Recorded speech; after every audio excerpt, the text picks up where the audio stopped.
We are Steve and Marnie. The challenges of 2020 forced us to find other ways of resting and fighting for joy. Our new endeavor is to find and film the best gardens we can find in the U.S. I have never personally liked gardening, and yet I have found some of my favorite moments in life have been sitting quietly in a garden with my wife. It's great for our relationship, and it's good for our sanity.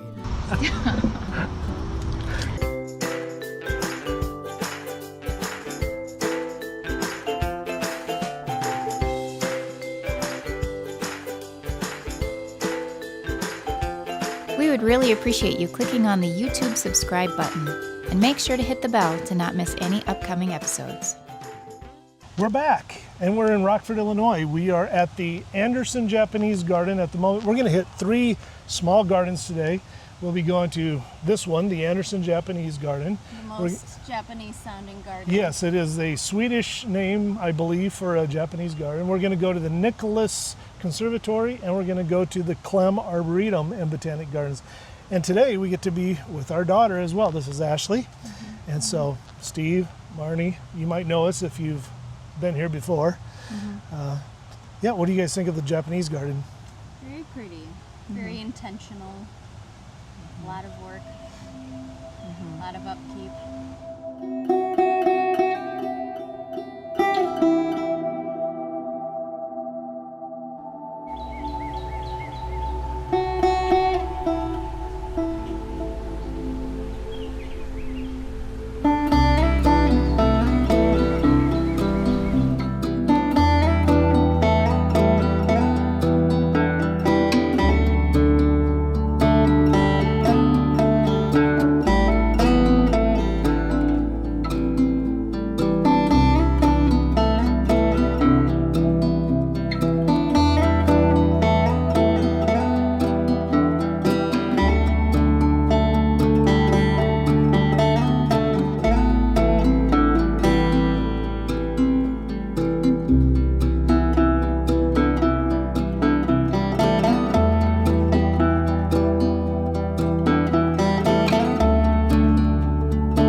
Today, a lot of shady spots.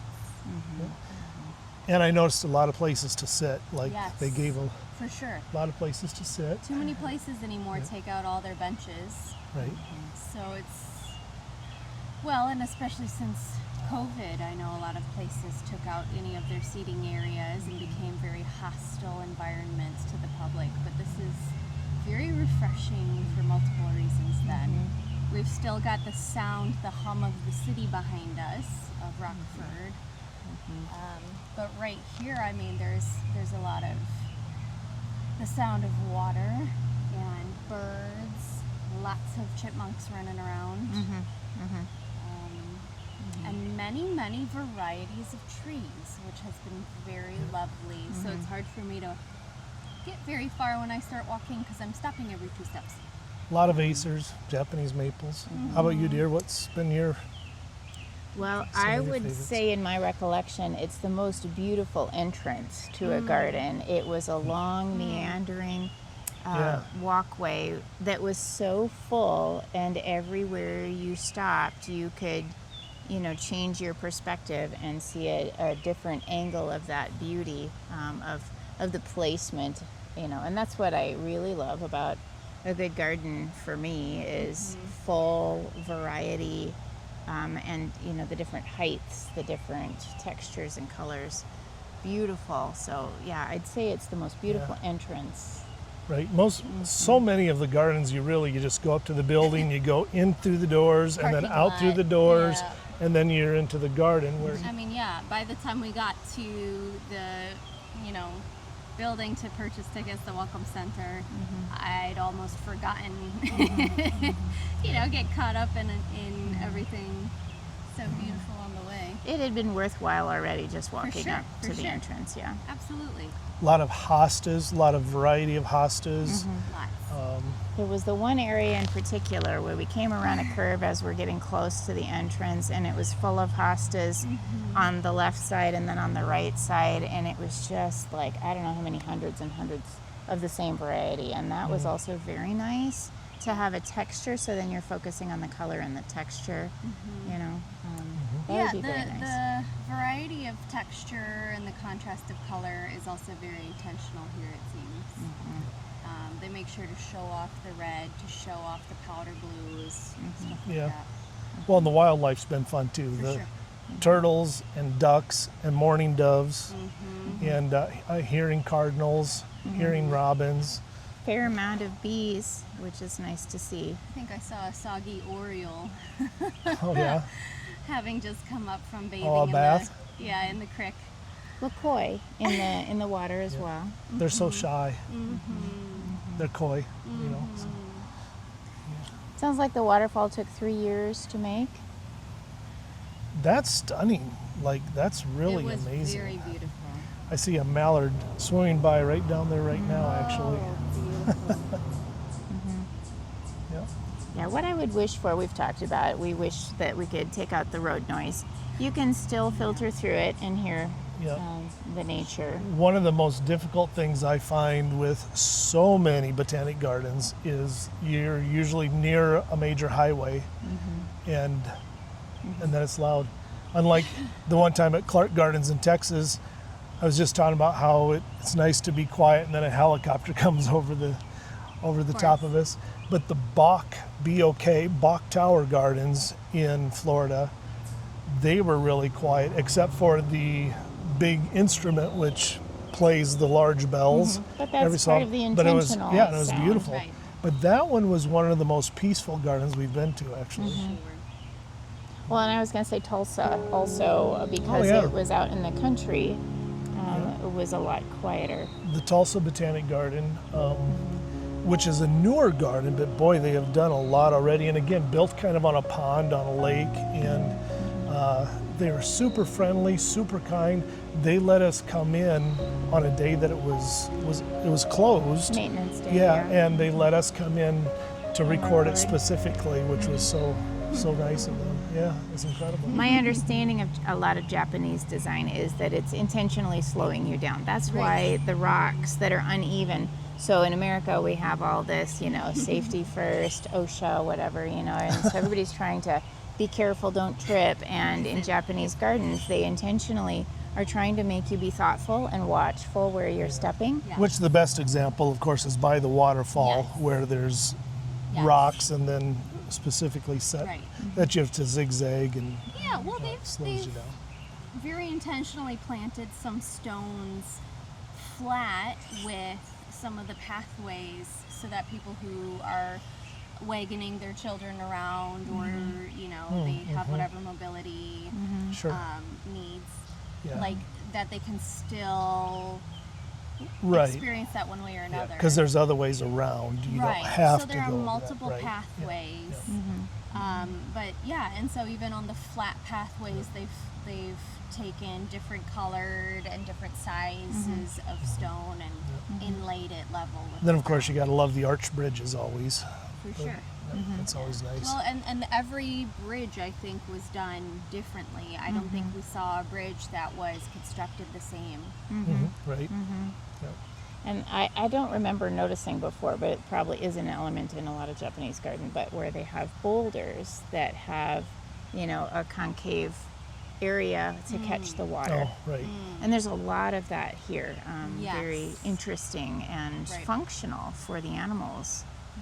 So, and then Well, there was they- the one with the water fountain, and then they Yes. provided the a drink- By the little welcome center. The drink cups. Yeah. They provided cups and then a basket to throw them. So Yeah. That functional was as really well, cool. considering the visitors.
Well, I guess instead of doing 3 gardens, we might only be doing one.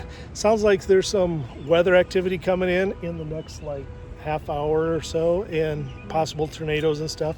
So what do we do when the weather's bad? We go antiquing. Antique Mall, Rockford, Illinois. What can I say? It'll be fun. Thanks, guys, for checking us out. We'll see you next time. God bless.